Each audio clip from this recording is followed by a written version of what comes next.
প্রিয় শিক্ষার্থীবৃন্দ, ঢাকা কলেজে ইতিহাস বিভাগের 2019-20 শিক্ষাবর্ষে অনার্স প্রথম বর্ষের শিক্ষার্থীবৃন্দ, তোমাদের সবাইকে আমার অনলাইন ক্লাসে স্বাগত জানাচ্ছি। আমি অধ্যাপক বিপা চৌধুরী, ঢাকা কলেজের ইতিহাস বিভাগের অধ্যাপক। আমি ইতিপূর্বে তোমাদের সাথে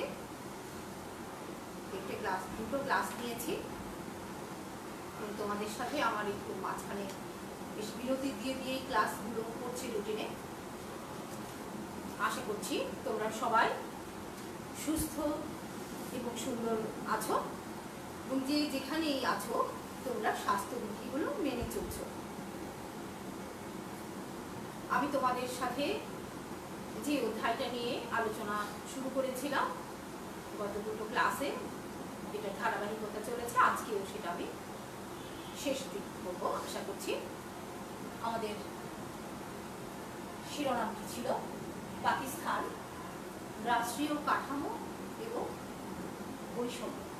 এবং আমরা গত ক্লাসগুলোতে বলেছিলাম যে 1947 সালে 14ই আগস্ট তারিখে পাকিস্তান রাষ্ট্রটি একটি অস্বাভাবিক রাষ্ট্র হিসেবে জন্ম নিয়েছিল এবং মানচিত্রের দিকে তাকালেই আমরা বুঝতে পারি যে রাষ্ট্র গঠনের ইতিহাসে এমন অভিনবত্ব লক্ষ্য করা যায় না যে মাঝখানে একটা বিদেশি রাষ্ট্র রয়েছে ভারত এবং এর পূর্ব প্রান্তে পূর্ব বাংলা, যেটা পরবর্তীতে পূর্ব পাকিস্তান, এবং 1971 সালের রক্তক্ষয়ী মহান মুক্তিযুদ্ধের মধ্য দিয়ে আমরা বাংলাদেশ নামে একটি দেশে মানচিত্রে স্থান করে নিয়েছি। সেই 47-এর 14ই আগস্ট তারিখে জন্ম নেওয়া পাকিস্তান রাষ্ট্রটি তার পূর্বাঞ্চল অর্থাৎ পূর্ব বাংলা, যেটা পরবর্তীতে পূর্ব পাকিস্তান, তার সাথে কিভাবে বৈষম্য চালিয়ে গিয়েছে। আমি বিগত ক্লাসগুলোতে তার রাষ্ট্রীয় কাঠামোর যে স্তম্ভগুলো, যে সামরিক বেসামরিক আমলাতন্ত্র, সেখানে দেখেছি কিভাবে পুরোটা জুড়ে পশ্চিম পাকিস্তানিরা তাদের আধিপত্য বিস্তার করে রেখেছিল। বিশেষ করে পাঞ্জাবিদের আধিপত্য ছিল সেখানে প্রবল। আজকে আমরা এই রাজনৈতিক বৈষম্য নিয়ে একটু আলোচনা করব। আমরা জানি 1940 সালে যে লাহোর প্রস্তাব দেওয়া হয়েছিল, সেখানে ভারতবর্ষের উত্তর পশ্চিম এবং পূর্বাঞ্চলের মুসলিম সংখ্যাগরিষ্ঠ অঞ্চলগুলো নিয়ে একাধিক রাষ্ট্র গঠনের কথা উল্লেখ করা ছিল। কিন্তু 1947 সালে দেশ বিভাগের সময় উল্লেখিত ওই অঞ্চলসমূহ নিয়েই পাকিস্তান নামে একটি মাত্র রাষ্ট্র গঠিত হল। কিন্তু লাহোর প্রস্তাবে একাধিক রাষ্ট্র গঠনের প্রস্তাব ছিল এবং এই যে লাহোর প্রস্তাবের ভিত্তিতে পরবর্তীতে যেটা পাকিস্তান প্রস্তাব হিসাবে ইতিহাসে, যেটা লাহোর প্রস্তাবটাই ধীরে ধীরে পাকিস্তান প্রস্তাবে কিভাবে রূপান্তরিত হয়েছিল সেটা আমরা দেখতে পাই। কিন্তু সেখানে যে মুসলিম অধ্যুষিত অঞ্চলগুলো নিয়ে একাধিক রাষ্ট্র গঠনের কথা উল্লেখিত থাকলেও পরবর্তীতে আমরা দেখি যে সেটাকে একটি মাত্র রাষ্ট্র গঠনের দিকে নিয়ে যাওয়া হয়েছিল এবং 1947-এ 14ই আগস্ট তারিখে পাকিস্তান নামে একটি রাষ্ট্র গঠিত হল। এবং এই যে রাষ্ট্রটি, এই রাষ্ট্রটির সংখ্যাগরিষ্ঠ অধিবাসীদের বসবাস ছিল পূর্ব বাংলা বা পূর্ব পাকিস্তান। কিন্তু তাদের সংখ্যাগরিষ্ঠতা থাকলেও রাজনৈতিকভাবে তাদের সেই মর্যাদা দেওয়া হয়নি, বরং পশ্চিম পাকিস্তানের মুখাপেক্ষী তাকে সারাক্ষণই পশ্চিম পাকিস্তানের মুখাপেক্ষী থাকার জন্য চারিদিকে তাকে আষ্টে পৃষ্ঠে আটকে রাখা হয়েছিল। 1947 থেকে 1971 এই 24 বছর পূর্ব পাকিস্তানের উপর সর্বোচ্চ শোষণ এবং অভ্যন্তরীণ উপনিবেশবাদের মাধ্যমে সমাজ, রাজনীতি, অর্থনীতি, সংস্কৃতি সব দিক থেকে বাঙালিকে বিচ্ছিন্ন রেখে পাকিস্তানের পশ্চিম অংশেরই সমৃদ্ধি ঘটানো হয়েছিল। এবং আমরা দেখতে পাই যে পাকিস্তান রাষ্ট্র প্রতিষ্ঠার পরই এর কর্ণধার হয়ে বসেছিলেন বাঙালি বিদ্বেষী অবাঙালি শাসক এবং তাদের অনুগত সামরিক, বেসামরিক, এলিট বা অভিজাত শ্রেণী। সকল ক্ষেত্রেই তারা বাঙালিকে ক্ষমতা থেকে দূরে রাখার একটা নীতি গ্রহণ করেছিল।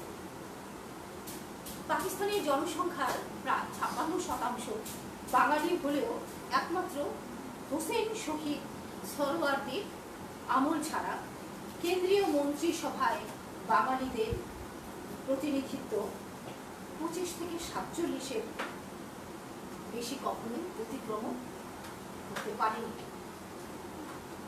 এবং আমরা দেখি যে 1947 থেকে 71 সাল পর্যন্ত 221 জন কেন্দ্রীয় মন্ত্রী, উপমন্ত্রী, প্রতিমন্ত্রীর মধ্যে বাঙালি ছিলেন কেবল 95 জন।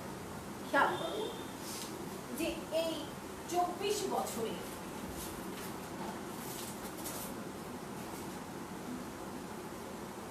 1947 থেকে 1971 এই 24 বছরে পাকিস্তানের কেন্দ্রীয় মন্ত্রী, প্রতিমন্ত্রী, উপমন্ত্রী এদের সংখ্যা 221 জনের মধ্যে মাত্র 95 জন বাঙালি স্থান পেয়েছিল। আর এদের মধ্যে মাত্র 3 জন আমরা দেখছি যে মন্ত্রী, প্রতিমন্ত্রী, কেন্দ্রীয় প্রতিমন্ত্রী, মন্ত্রী, উপমন্ত্রীর মধ্যে 221 জনের মধ্যে মাত্র 95 ছিল বাঙালি। অন্যদিকে রাষ্ট্রের প্রধান দায়িত্ব বা সরকার প্রধানের দায়িত্ব হিসেবে আমরা 9 জনকে দেখেছি। এই 9 জনের মধ্যে মাত্র 3 জন ছিলেন এই পূর্ববঙ্গের। একজন হচ্ছে খাজা নাজিমউদ্দিন, যার ভাষা ছিল উর্দু এবং উনি এই বঙ্গের লোক হলেও, পূর্ব অঞ্চলের লোক হলেও উনি কখনো বাঙালিদেরকে পছন্দ করেননি, কারণ ওনার মাতৃভাষা ছিল উর্দু। আর হোসেন শহীদ সোহরাওয়ার্দী এবং বগুড়ার মোহাম্মদ আলী, 9 জন সরকার প্রধানের মধ্যে আমরা 3 জনকে পাই। এই 3 জনেরও ক্ষমতায় থেকেও বেশি সময় ক্ষমতার স্বাদ গ্রহণ করতে পারেননি এবং তাদেরকে দায়িত্ব দেওয়া হলেও তারা ক্ষমতা প্রাপ্ত ছিলেন না। 24 বছরের মধ্যে মাত্র 6 বছর, অর্থাৎ 6 বছর মানে 25% সময় পূর্ব বাংলার নাগরিকরা কেন্দ্রীয় সরকারের প্রতিনিধিত্ব করেছে। এবং এই যে বৈষম্য চলেছে প্রথম থেকেই, এই বৈষম্যের বিরুদ্ধে বাঙালিরা প্রথম থেকেই সোচ্চার ছিল এবং এই তাদের এই আন্দোলন এবং তাদের এই প্রতিবাদ প্রতিরোধের কারণে আমরা দেখি আইয়ুব শাসন আমলে কিছুটা পরিবর্তন করার জন্য চেষ্টা করা। ওই বৈষম্যের বিরুদ্ধে আন্দোলন যখন জোরদার হয়ে ওঠে তখন 1958 থেকে 1969 এই মন্ত্রিসভা 62 জনের মধ্যে 22 অর্থাৎ 35.48% বাঙালি ছিল এবং তারা কেউই গুরুত্বপূর্ণ কোনো মন্ত্রণালয়ের দায়িত্ব পাননি। অর্থাৎ এই রাজনৈতিক ক্ষমতার ক্ষেত্রে বাঙালিদেরকে একেবারে কোণঠাসা করে রাখার যে প্রচেষ্টা পশ্চিম পাকিস্তানিদের ছিল, সেটা পাকিস্তান রাষ্ট্র গঠনের পর থেকে বাংলাদেশের জন্ম হওয়া পর্যন্ত সময় পর্যন্তই তারা এই বৈষম্য বজায় রেখেছে এবং বাঙালিকে সব সময় সব কিছুতেই এও প্রতিপন্ন করা, তাদেরকে তাদের অধিকার থেকে বঞ্চিত করে রাখাই পশ্চিম পাকিস্তানের শাসক গোষ্ঠীর মূল উদ্দেশ্য ছিল। এবং তারা সবসময় ভয় পেত যে বাঙালির হাতে যদি ক্ষমতা চলে যায় তাহলে তারা তাদের এই আধিপত্যকে ধরে রাখতে পারবে না। 1947 সালে নতুন রাষ্ট্রের জন্ম হলেও আমরা দেখতে পাই যে পাকিস্তানের সংবিধান প্রণয়ন করতে সময় লেগেছে 9 বছর।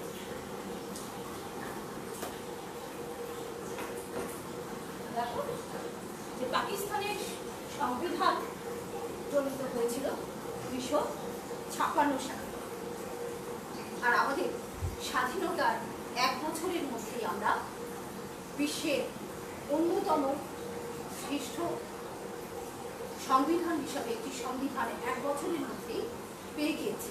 আমরা 16 ডিসেম্বর 1971 সালে বিজয় লাভ করেছি, আর 1972 সালের 16 ডিসেম্বর থেকে আমাদের গণপ্রজাতন্ত্রী বাংলাদেশ সরকারের সংবিধান কার্যকর হয়ে গিয়েছে। অথচ পাকিস্তান স্বাধীন হয়েছে 1947 সালে, আর এই সংবিধান রচিত হয়েছে 1956 সালে। এবং গণতান্ত্রিক মূল্যবোধের প্রতি চরম অবজ্ঞার কারণে এই সংবিধান প্রণীত হতে 9 বছর সময় লেগেছিল। এবং এতে পূর্ব বাংলার যথাযথ প্রতিনিধিত্বের কোনো উপস্থিতিও ছিল না। 1956 সালে যে সংবিধান প্রণয়ন করা হয়েছিল তার আগেই পূর্ব বাংলার নাম পরিবর্তন করে পূর্ব পাকিস্তান রেখে এটি একটি প্রদেশ এবং পশ্চিম পাকিস্তানের সবগুলো প্রদেশ নিয়ে পাঞ্জাব, সিন্ধু, বেলুচিস্তান, উত্তর পশ্চিম সীমান্ত প্রদেশ, এছাড়া কিছু উপজাতীয় অঞ্চল ছিল, কিছু দেশীয় স্বাধীন রাজ্য ছিল, এগুলো সকলকে নিয়ে পশ্চিম পাকিস্তান একটা প্রদেশ এবং পূর্ব পাকিস্তান বলে পূর্ব বাংলাকে আরেকটা প্রদেশ হিসাবে রেখে পাকিস্তানের দুটো অঞ্চল নিয়ে একটি রাষ্ট্র পাকিস্তান রাষ্ট্র হল। এবং এই পাকিস্তান রাষ্ট্রের সংবিধান 1956 সালে এই পূর্ব বাংলার নাম সেখানে দেওয়া হলো পূর্ব পাকিস্তান, এবং পাকিস্তানকে একটি ইসলামিক প্রজাতন্ত্র বলে ঘোষণার মাধ্যমে একটি সাম্প্রদায়িক রাষ্ট্রের গঠন করা। এতে পূর্ব পাকিস্তানের সাহিত্য শাসন এবং যুক্ত নির্বাচনের দাবিকেও অগ্রাহ্য করে সমস্ত ক্ষমতা পশ্চিম পাকিস্তানকে কেন্দ্রীভূত করে রেখে পূর্ব পাকিস্তানকে পশ্চিমা শাসন গোষ্ঠীর মর্জির উপরই পুরোপুরি নির্ভরশীল করে রাখা হলো। কিন্তু এই সংবিধানও বেশি দিন চলেনি। মাত্র 2 বছরের মধ্যেই সংবিধান বাতিল করে 1958 সালে জেনারেল ইস্কান্দার মির্জা সামরিক শাসন জারি করে দেন এবং বাঙালিদের সাহিত্য শাসনের দাবিকে নিরাশায় পরিণত করেন। এবং তারপর ওই বছরই অক্টোবর মাসে আইয়ুব খান ক্ষমতায় এসে 1 দশকের জন্য স্বৈর শাসনের সূচনা করে। আমরা দেখেছি যে 1947 সালে কেবলমাত্র ধর্মের ভিত্তিতে, ধর্মকে আশ্রয় করে যে পাকিস্তান রাষ্ট্রটির জন্ম হলো, সেই পাকিস্তানের রাষ্ট্রে যেখানে বাঙালি মুসলমানরা নতুন রাষ্ট্রে তাদের অধিকার স্থাপনের স্বপ্ন নিয়ে এই স্বাধীনতা বা এই পাকিস্তান প্রতিষ্ঠার আন্দোলনকে বেগবান করেছিল, এবং মুসলিম লীগ যা নেতৃত্ব দিয়েছিল সেই রাজনৈতিক দলের উপর যে ভরসা রেখেছিল, বাঙালি মুসলমানেরা অচিরেই তাদের স্বপ্ন ভঙ্গ হয়ে গেল। এবং স্বাধীনতার পরপরই আমরা দেখতে পাই যে বাঙালিদের উপরে প্রথম আঘাত এসেছিল তাদের ভাষার প্রশ্নে, যেটা পরবর্তীতে আমি ভাষা আন্দোলনের উপর তোমাদের যে আলোচনাটি হবে সেখানে বিস্তারিত আলোচনা করব। এবং মুসলিম লীগের উপর যে তাদের আস্থা এবং তাদের যে ভরসা, সমস্ত কিছু অল্প কিছু দিনের মধ্যেই সেটা ধূলিসাৎ হয়ে গেল। এই কারণে আমরা দেখতে পাই যে 1949 সালে পূর্ব বাংলার যে যে সচেতন মধ্যবিত্ত শ্রেণী তথা উদীয়মান যে রাজনৈতিক নেতা তাদেরই উদ্যোগে মাওলানা আব্দুল হামিদ খান ভাসানীকে সভাপতি করে একটা নতুন রাজনৈতিক দলের জন্ম হলো, যেটার নাম ছিল আওয়ামী মুসলিম লীগ। পরবর্তীতে মুসলিম শব্দটি কিন্তু সাম্প্রদায়িক একটি শব্দ হয়ে যায়, থেকে মুসলিম শব্দটি বাদ দিয়ে আওয়ামী লীগ, যে আওয়ামী লীগ বাংলার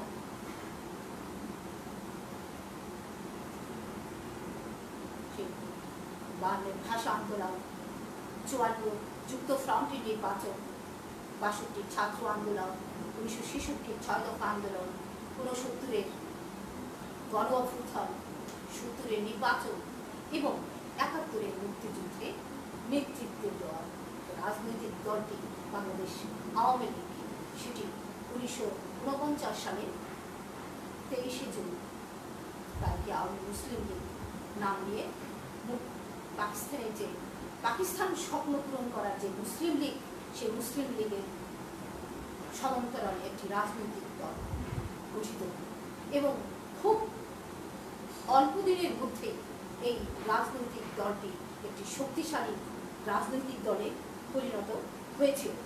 এবং 1954 সালে যে নির্বাচন আমরা দেখতে পাই, এই নির্বাচনে এই দল এবং তার সমমনা দলসমূহ নিয়ে যুক্তফ্রন্ট গঠন করে নির্বাচনে মুসলিম লীগকে শোচনীয়ভাবে পরাজিত করে এবং ওই যুক্তফ্রন্টের নির্বাচনের যুক্তফ্রন্ট নির্বাচিত হয়ে কৃষক শ্রমিক পার্টির সভাপতি বাংলার গৌরব, ওনার আরেক বীর সৈনিক শেরে বাংলা একে ফজলুল হকের নেতৃত্বে পাকিস্তানে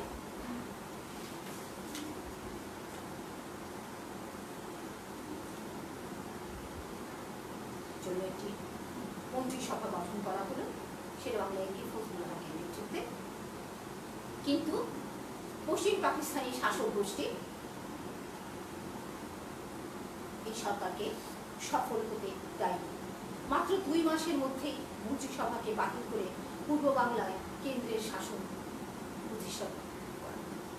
এই যে আমরা দেখতে পাচ্ছি যে পশ্চিম পাকিস্তানি শাসক গোষ্ঠী কখনোই বাঙালিকে মাথা উঁচু করে তাদের অধিকার বা তাদের দাবি প্রতিষ্ঠা করার কোনো সুযোগ না দেওয়া,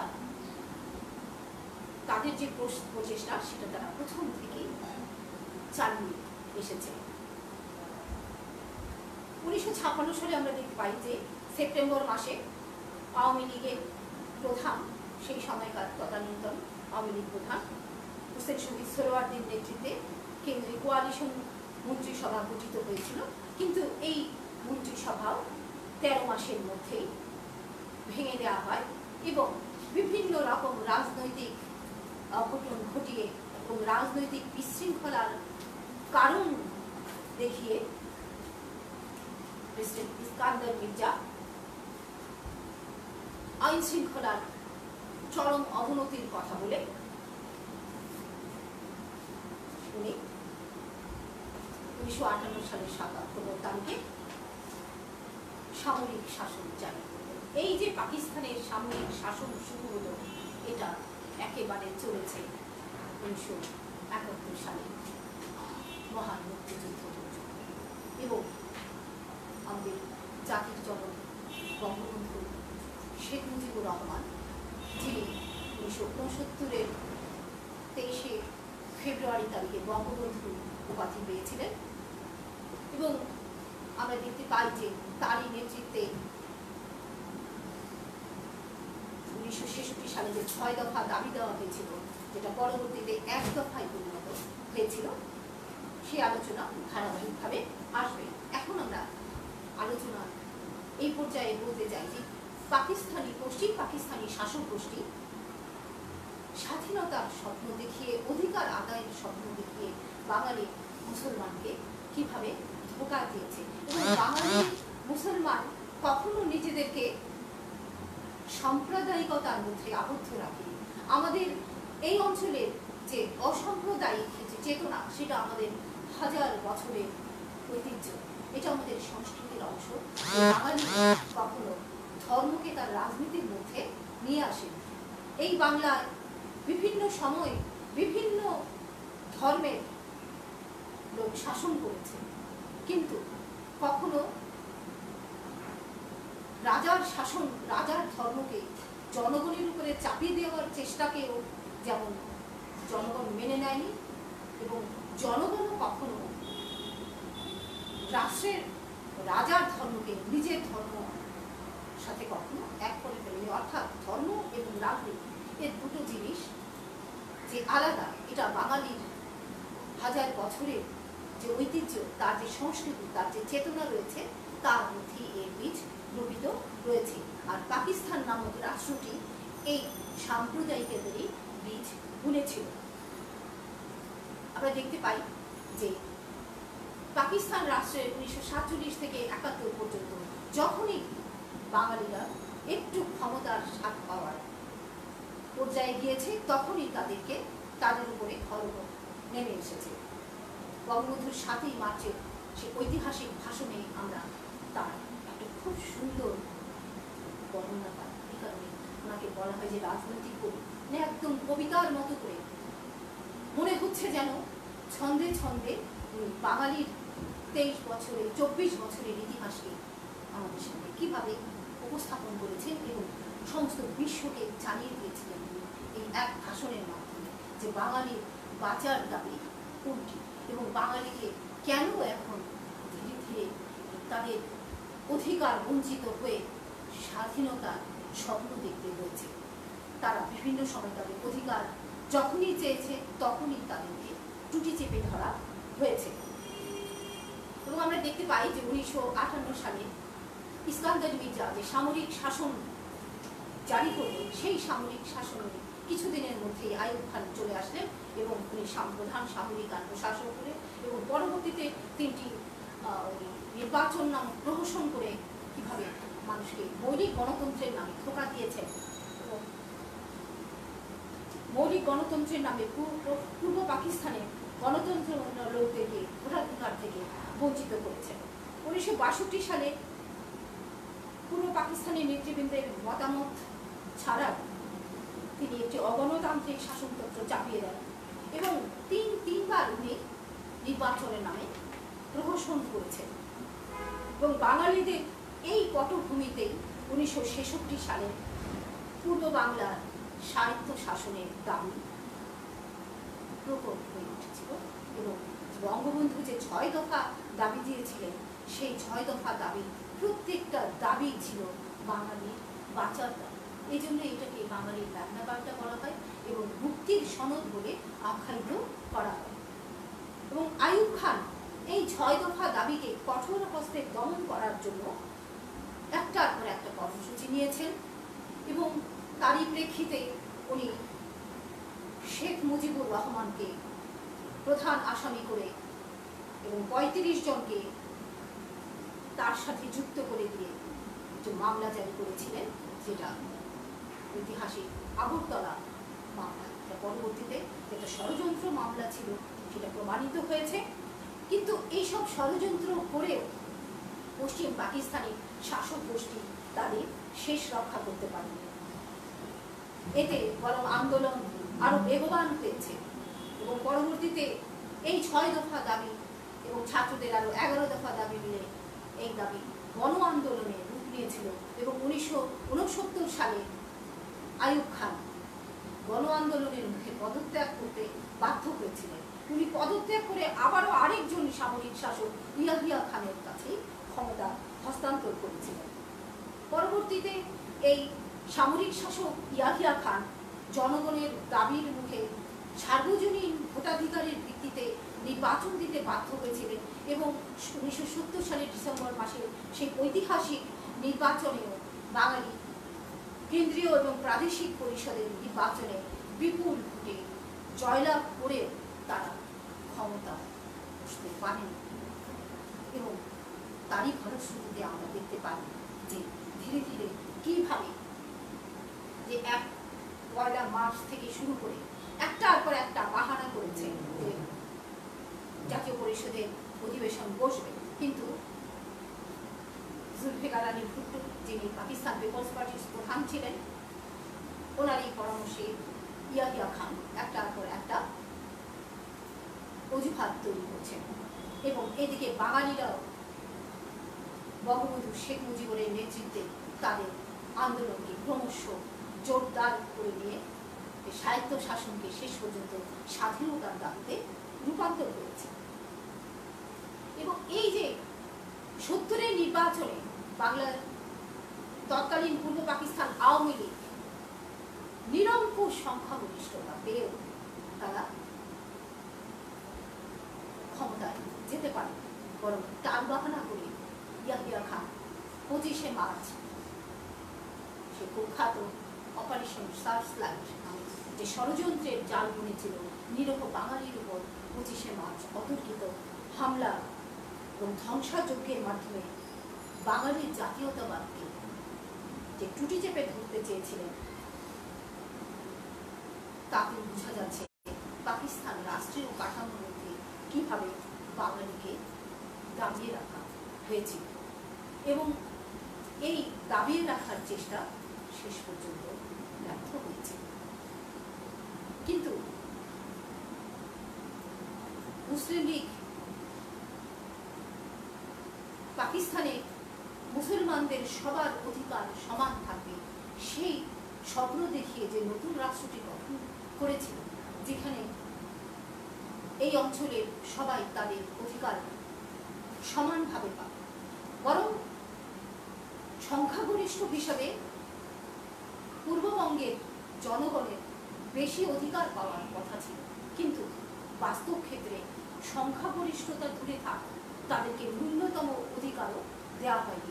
আমরা দেখেছি যে সামরিক বেসামরিক যে প্রশাসন গড়ে উঠেছিল, যে আমলাতন্ত্র গড়ে উঠেছিল, তার কোথাও বাঙালি তেমন কোনো অংশগ্রহণ ছিল না এবং কেন্দ্রের প্রত্যেকটা সদর দপ্তরে স্থাপন করা হয়েছিল পশ্চিম পাকিস্তানে, রাজধানী প্রতিষ্ঠা করা হয়েছিল পশ্চিম পাকিস্তানে এবং বাঙালিদেরকে পদে পদে নিগ্রহ করার, নিপীড়ন করার, নির্যাতন করার সমস্ত রকমের প্রচেষ্টাই অব্যাহত ছিল এই 24 বছরে। আমরা ইতিপূর্বে দেখেছি সামরিক বেসামরিক প্রশাসনে তাদেরকে কিভাবে দাবিয়ে রাখা হয়েছে, তাদেরকে সিভিল সার্ভিসে কিভাবে দমিয়ে রাখা হয়েছে, তাদেরকে চাকরি বাকরি অধিকার সমস্ত কিছু থেকেই পশ্চিম পাকিস্তানিরা দাবিয়ে রেখেছে এবং তাদের রাষ্ট্রীয় কাঠামোর মধ্যেই ছিল বাঙালিদের শোষণ করার সমস্ত রকম নীতি এবং পরিকল্পনা। আমরা অর্থনৈতিক বৈষম্যের দিকে তাকাই যদি, এবং এই 6 দফা দাবির মধ্যে আমরা দেখতে পাই যে মূল দাবিগুলো তিনটি প্রাধান্য পেয়েছে। অর্থনৈতিক দাবি, পাকিস্তান শাসন আমলে পূর্ব পাকিস্তানে এক ভয়াবহ অর্থনৈতিক বৈষম্যের শিকার হয়েছিল।